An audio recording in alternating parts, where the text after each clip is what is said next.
इलाहा इल्लल्लाह वहदहु ला शरीका लह वनशहदु अन्न सय्यदना व हबीबना व शफीना व नबीना मुहम्मदन अब्दुहु व रसूलुहु सल्लल्लाहु अलैहि व अला आलिहि व अस्हाबिहि व अज़वाजिहि व ज़ुर्रिय्यतिहि व अहलि बैतिहि वसल्लम तस्लीमन कसीरन कसीरा।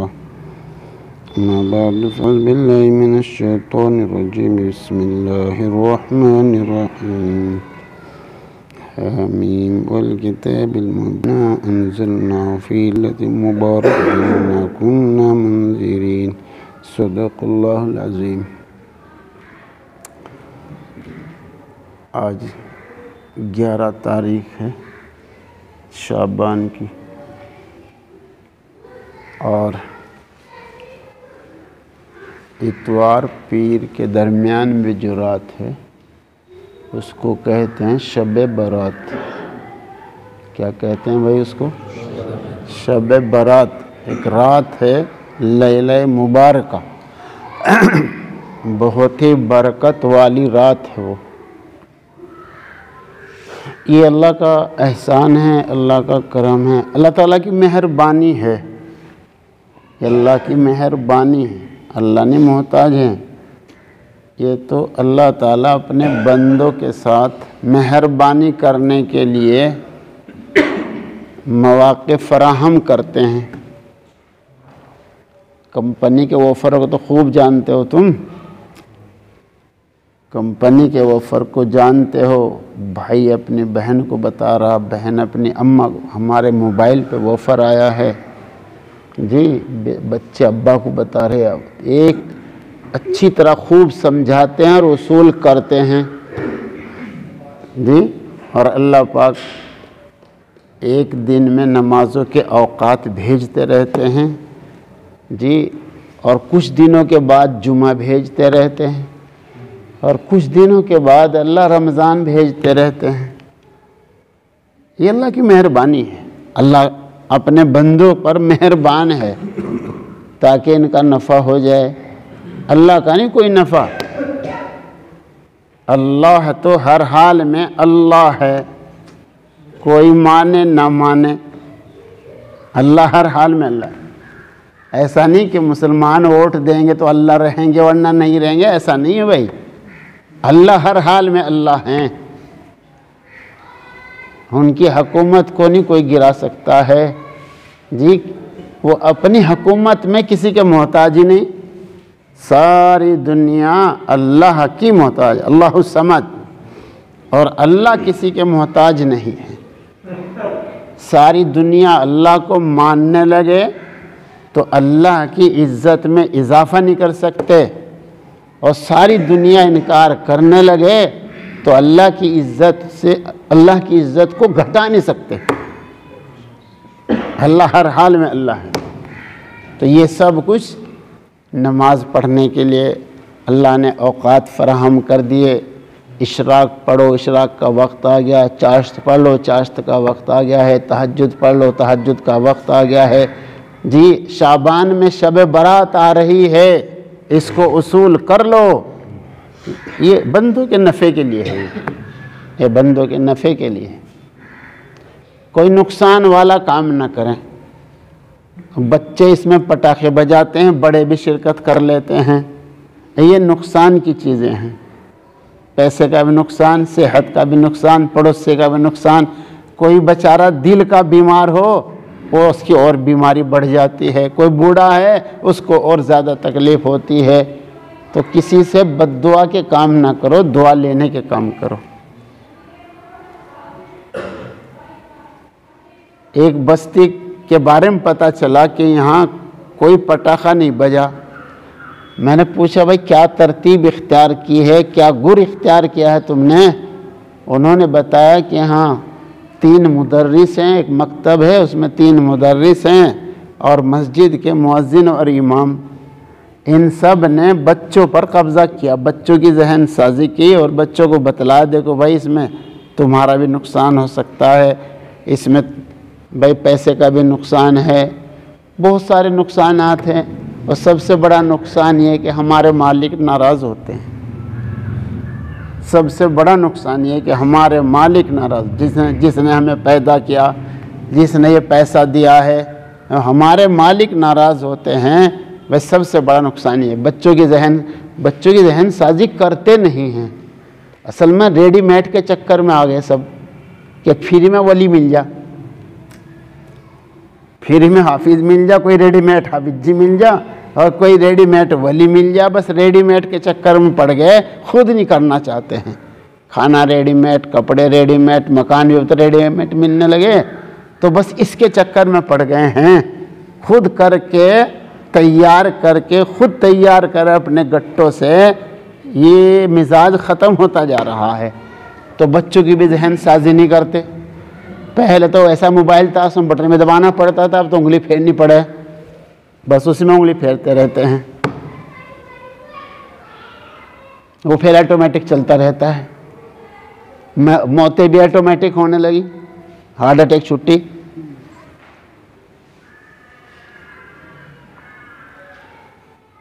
तो ये सोचते हैं कि बच्चों के साथ मेहनत कुछ ना करनी पड़े, उनकी जहन साजी करें कि भाई कुछ इल्म हासिल करो, कुछ बन जाओ, अपने आप भी कुछ पढ़ें, वो बच्चे भी घर में पढ़ने का माहौल देखकर पढ़ने लग जाएं जी। वो माहौल नहीं बनाते हैं, बच्चों के साथ मेहनत नहीं करते हैं। सबसे बड़ी मेहनत बच्चों को वक्त देना है, वक्त नहीं देते हैं, इसलिए बच्चे न माँ से मानुस न अब्बा से मानुस, चौक से मानुस हो गए। अब चौक में तो देखते हो तुम क्या हो रहा है। बताता ना, पुलिसमैन कह रहा है अगर इस नशे की चीज़ पर पाबंदी ना लगाई तो ये घर घर में घुसना ही घुसना। एक फील्ड में रहने वाला पुलिसमैन भी ये महसूस कर रहा है, अगर इस पर पाबंदी ना लगाई और कुछ दौड़ भाग ना की, मेहनत जद्दोजहद ना की, तो फिर ये सब के घरों में घुसना ही घुसना है। इतनी तेजी के साथ नशे का काम चल रहा है, अंदाजा लगाओ। तो अब सोचते हैं कि बच्चे जो हैं वो वली बन जाएं और रेडीमेड वली बन जाए, कुछ करना ना पड़े। भाई बच्चों को अगर तुम पैसे दे रहे हो तो गोया गलत कामों में मदद कर रहे हो। वला ताअवनुल इस्म वल उद्वान, जुल्म ज्यादती पर किसी की मदद ना करो, गुनाह के काम में किसी की मदद ना करो। सोचो, अगर तुम पैसे दोगे गलत काम करने के लिए, लोगों को तकलीफ पहुंचाने के लिए, तो भाई जुल्म पर मदद की जा रही है।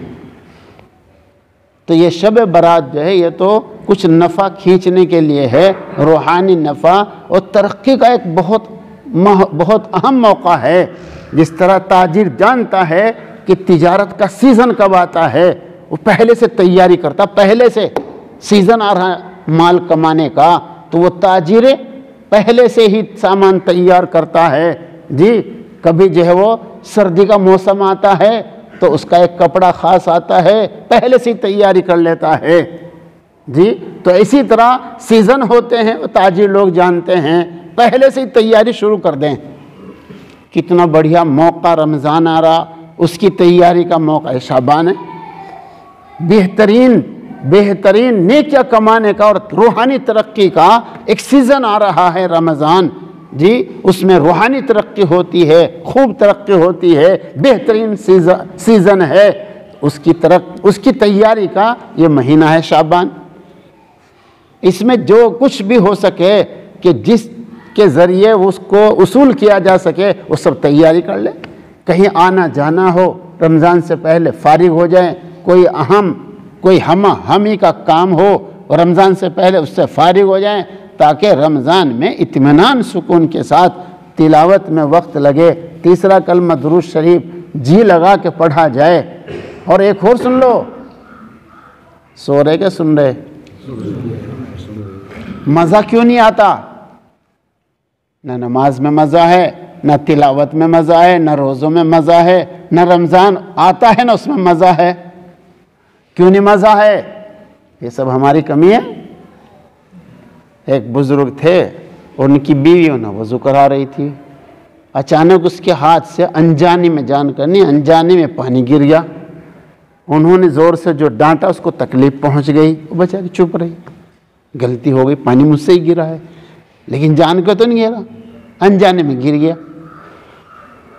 उससे फारिग होके इनको ध्यान भी नहीं, जाके नमाज जो पढ़नी शुरू करी, नमाज की लज्जत ख़त्म, मज़ा ही नहीं आ रहा नमाज।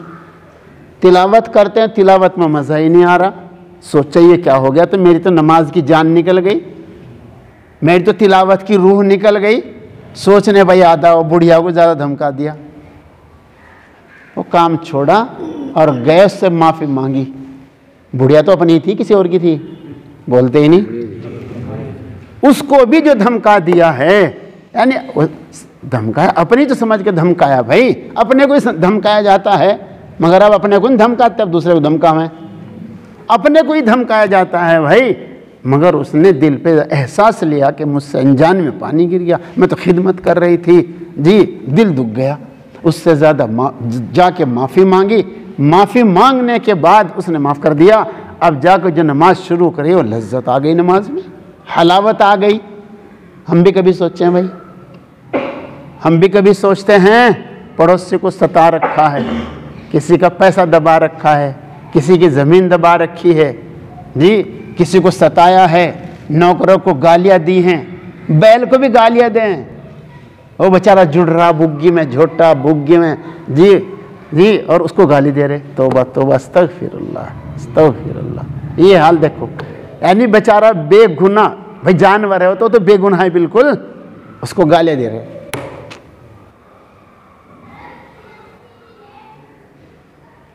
क्योंकि बैतुल्लाह की ईंट से ईंट बजा दी जाए, उसमें इतना नुकसान नहीं जितना एक आदमी को, मुसलमान को गाली देने का नुकसान। अब अंदाजा लगाओ तो भाई हमारी नमाज पे जान रहेगी भाई, जब हम हर बात में हमारे मुंह से गाली निकलती है, जिधर को चलते हैं उधर को तकलीफ पहुंचाते हैं, जिसको देखते हैं उसको गाली देते हैं, मुस्लिम को गाली, गैर मुस्लिम को, जानवर को भी गाली दे रहे, तो अंदाजा लगाओ उसको कितनी तकलीफ पहुंच रही होगी भाई। यहां अपनी बुढ़िया को तकलीफ पहुंचा दी तो नमाज की जान निकल गई और तिलावत की जान निकल गई, तो अब अंदाजा लगाओ पढ़ाने वाले के पास बच्चे ने गड़बड़ कर दी, इतना पिटने का पता नहीं कब का दुश्मन फंस गया।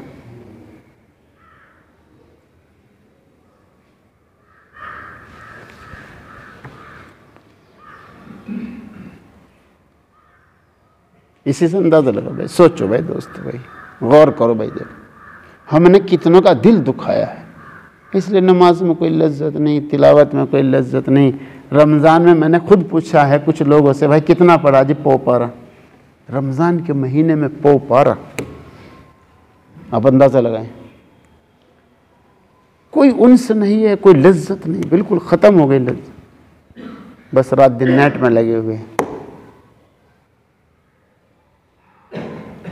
हुज़ूर पाक सल्लल्लाहु अलैहि वसल्लम से मालूम क्या, एक आदमी सीधा सादा नया अजी मुझे इजाज़त दे दो, मैं ज़िना करना चाहता हूँ। हुज़ूर पाक सल्लल्लाहु अलैहि वसल्लम ने बुलाया उसको, समझाया, भाई वो तू चाहता है तेरी बहन के साथ कोई ज़िना करे? ज़िना या रसूल अल्लाह मैंने बर्दाश्त करना। अच्छा तू चाहता है कोई तेरी अम्मा के साथ ज़िना करे? ना या रसूल अल्लाह मैं नहीं बर्दाश्त करना। इसी तरह बहुत सारी औरतों का नाम लेकर मार फरमाया, जिससे तू ज़िना करेगा वो भी तो किसी की माँ बेटी होगी। और फिर उसके सीने पर हाथ फेंका, दुआ दी, उसको फिर ज़िना से नफरत हो गई। तो भाई नेटों में हो, सड़कों पे हो, वो भी तो किसी की माँ बेटी हैं भाई, जिनको हम देखते हैं। कोई चाहता है कि मेरी माँ बेटी कोई देखे? ये देखना भी तो भाई आंखों का ज़िना है। जब मैं नहीं चाहता हूँ तो भाई दूसरा भी नहीं चाहता है। एक आदमी कह रहा था, मैं बस में जा रहा था, मेरी बेटी मेरे साथ थी, तो एक आदमी दूसरा सवारी बैठा हुआ, वो मेरी बेटी को देख रहा था, तो मुझे इतना गुस्सा आ रहा था, उसे चीर फाड़ करके एक तरफ कर दूं, मुझे इतना गुस्सा आ रहा था। कितनी तकलीफ पहुंच रही है उसके। तो इसलिए दोस्तों हमने भी बहुत सारों का दिल दुखाया है, इसलिए नमाजों की जान निकल गई, इसलिए पढ़ने पढ़ाने की जान निकल गई, इसलिए भाई दोस्तों तिलावत की हलावत ख़त्म हो गई है, इसलिए गड़बड़ हो गया भाई। शब बारात में कितना बढ़िया मौका है रूहानी तरक्की का। कुछ सदकात खैरात करें, जिनके यहाँ राशन ख़त्म हो गया उनके यहाँ राशन पहुँचाएं। बेचारे कितने लोग लॉकडाउन में टूट गए, मालदार गरीब बन गए और गरीब बेचारे फ़कीर बन गए। कितना अच्छा मौका आ रहा है, बाबरकत मौका है कि इस मौके पर हम तलाश करें कोई बेवा औरत जी जिसके बेचारा जिम्मेदारी चला गया। हम अंदाज़ा लगाओ, या तो किसी के बर्तन धोने पे मजबूर होगी बेचारी जी अपने बच्चों का पेट पालने के लिए, उसका तो कोई है नहीं। ऐसी बहुत सारी बेवा औरत हैं भाई। और या क्या होगा भाई, फिर आखिरी दर्जा कहीं अपनी इज्जत का ना सौदा कर बैठे। नेकी में मदद करो, नेकी में मदद, गुनाहों से बचो और गुनाहों से बचाओ। तो इस मुबारक मौके पर जो शब बारात का मौका आ रहा है, तो इसलिए बेवाओं को तलाश करके उनके घरों में कुछ पहुंचा दो। जो बेसहारा बन गए लॉकडाउन में, इनके यहाँ कुछ पहुंचा दो। ये इस काम के लिए है भाई दोस्तों। कुछ तिलावत कर लो, सलात तौबा पढ़कर सब गुनाहों से तौबा कर लो, सलात हाजत पढ़कर अपनी ज़रूरत अल्लाह से मांग लो, सलात शुक्रिया पढ़ के अल्लाह ने हमें भिखारी बनने से बचा दिया है, किसी के सामने हाथ फैलाने से अल्लाह ने हमें बचा दिया है जी। तो 2 नफिल पढ़ कर अल्लाह का शुक्र अदा करो। अस्पतालों में जाकर देखो क्या हाल बना हुआ है, इबरत होती है, इबरत। तो अल्लाह का शुक्र अदा, ये बहुत मुबारक मौका आ रहा है। सलात शुक्रिया पढ़ कर अल्लाह का शुक्र अदा। लइन शकरतुम लाज़ीदन्नकुम, पूरे साल अल्लाह और ज़्यादा सेहत अता फरमाएंगे। शुक्रिया किसको कहते हैं भाई? एहसान मानना। हम मालिक का एहसान माने, अल्लाह ने हमें हाथ पैर आँख दी है जी, खाने पीने को दिया है, तो क्या करें? इन हाथों पैरों से उसकी मुखालफत ना करें, इन हाथों पैरों से उसकी मुआफ़क़त करें, सुन्नत के मुताबिक इनको इस्तेमाल करें जी। पैसा दिया है तो उसको भाई नाफरमानी में इस्तेमाल ना करें। ये है शुक्रिया भाई, नाफरमानी ना। ये ज़बान दी है, इस ज़बान से उस मालिक की तारीफ़ करें, कहें अल्हम्दुलिल्लाह अल्हम्दुलिल्लाह। तो हाथों पैरों को उसकी खिदमत में लगा देना और ज़बान को उसकी तारीफ़ में लगा देना। भाई अल्लाह ही ने दिया, अल्लाह यूँ ना कहें मैंने यूँ किया है यूँ हो गया, मैंने यूँ किया है यूँ हो गया है, यूँ ना कहे, यूँ कहे अल्लाह का। अगर बीमार पड़ जाता तो क्या कर लेता? कितने करोड़पति रोडपति हो गए, कितने करोड़पति रोडपति हो गए, खुदकुशी करके मर रहे हैं। ये तो सारी करी जी मेहनत रखी रह जावे थोड़ी सी देर के अंदर। सब कुछ करने के बाद कामयाबी मिलने पर भी यूँ ना कहे मैंने यूँ किया। भाई अल्लाह का फजल हुआ, ये तो अल्लाह का एहसान हो गया, अल्लाह का करम हो गया। तो इस ज़बान को अल्लाह की तारीफ़ में लगाना, ये है भाई शुक्रिया अदा करना। इन कानों को अल्लाह की फर्मा बरदारी में लगावे, इस ज़बान को अल्लाह की फर्मा बरदारी में लगावे, इन आँखों को गुनाहों से बचावे, ये है अल्लाह का शुक्रिया अदा करना। तो ये बहुत बड़ा बहुत अहम मौका आ रहा है शब बारात। इसके अंदर कोई खुराफात ना करें, अपने बच्चों को समझाएं, अपने पड़ोसियों को समझाएं, किसी से बद्दुआ लेने का काम ना करें। बड़ी बाबरकत रात है, ऐसे ही दुआ लगेगी ऐसी बद्दुआ लगेगी। किसी कमज़ोर ने, गरीब ने और दिल के बीमार ने बद्दुआ दे दी, वो भी पास को नहीं निकलने की, वो भी बीच को ही निकलेगी जी। और किसी ने दुआ दे दी, एक दिन एक आदमी ने एक बेवा की खिदमत करी, तो उस बेवा ने दुआओं की लाइन लगा दी। वो बेचारी सोच रही सुबह बैठी कि आज मेरे राशन का क्या होगा। सुबह ही अल्लाह ने एक आदमी के ज़रिए उसकी मदद करा दी। तो अब अंदाज़ा लगाओ, उसने दुआओं की लाइन लग, ये है दुआ। अगर दुआ करानी है तो किसी गरीब से दुआ ले लो, दुआ ली जाती है, दुआ दी। ये है दुआ जिसको कहते हैं। गरीब की बद्दुआ भी ऐसी है जब जी, मजलूम की बद्दुआ भी ऐसी ही है जब उसको सताया जाता है, और भाई गरीब की दुआ भी बेड़ा पार कर देती है। इस तरह किसी परेशान हाल का दिल खुश करके दुआ ले लो, ये बहुत अच्छा मौका आ रहा है। वो भी दुआ देगा तुमको, वो गरीब भी तुमको दुआ देगी जी, वो गरीब भी तुमको दुआ देगा। तो ये ऐसी बाबरकत रात है इसकी बद्दुआ भी ऐसी ही है और इसकी दुआ भी ऐसी। तो दुआ के काम करें, बद्दुआ के काम ना करें इस रात में। ऐसा भी ना करें कि पूरी रात जागते रहें, फजर की नमाज में गायब हो जाएं, ऐसा भी ना करें। कुछ भी ना कर सको तो इशा की नमाज जमात से पढ़कर सो जाओ सुन्नत के मुताबिक, और सुबह को फजर की नमाज पढ़ लो जमात के साथ जी, तो भी पूरी रात इबादत में लिखी जावे। सुभान अल्लाह। जिसमें ताकत है वो इबादत कर ले, जिसमें कमजोरी है जी तो वह नमाज पढ़ के सो जावे, फजर की नमाज जमात से पढ़े, उसको भी पूरी रात इबादत का सवाब। सुभान अल्लाह। क्या मेहरबानी है अल्लाह पाक की।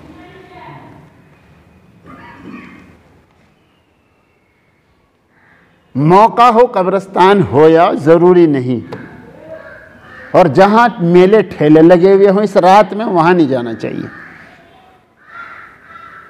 सहरी खा ले। रोज़ा रखना मुस्तहब है। अगर कोई रोज़ा अपने ज़िम्मे है, घरों में तज़किरा करें, घरों में अगर किसी के कोई रोज़ा ज़िम्मे में है रमज़ान का या उसके अलावा, वो इस दिन में रख ले तो दोहरा एक मिस दो काज हो जाएंगे। पहले रमज़ानों का कोई रोज़ा छुटा हुआ हो उसमें रख ले, एक मिस दो काज हो जाएंगे। रोज़ा रखना मुस्तहब है। इस 15 में जो पीर का दिन आ रहा है, पीर के दिन में 15 शाबान पड़ रही है। इतवार के बाद जो रात आएगी वो रात शब कदर है, और अगला दिन जो रोज़े का है। एहतिमाम के साथ अपना उसूल करें, अल्लाह से दुआएं मांगे, और भाई रमज़ान की तैयारी में लग जाएं।